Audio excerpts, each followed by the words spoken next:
একটি ছোট গ্রামে রাহিম নামে একজন দরিদ্র ছেলে ছিল। তার বাবা অনেক আগেই মারা গিয়েছিল, আর মা অন্যের বাড়িতে কাজ করে সংসার চালাত। রাহিম প্রতিদিন সকালে স্কুলে যেত আর বিকেলে মায়ের কাজে সাহায্য করত। তার জীবনে দুঃখ ছিল অনেক। তার বন্ধুরা নতুন জামাকাপড় পরে খেলত, কিন্তু রাহিমের ছিল পুরনো ছেঁড়া জামা। অনেকেই তাকে নিয়ে হাসাহাসি করত। তবুও রাহিম কখনো রাগ করত না, সে শুধু মনে মনে বলত, আল্লাহ নিশ্চয়ই আমার ধৈর্যের প্রতিদান দেবেন গো।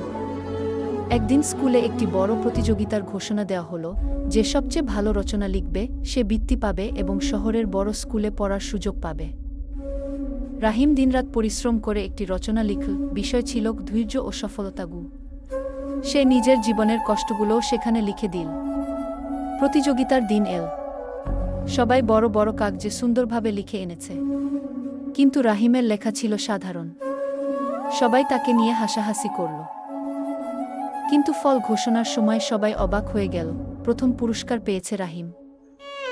শিক্ষক বললেন, তার লেখায় শুধু শব্দ ছিল না, ছিল সত্যিকারের অনুভূতি আর ধৈর্যের গল্পও।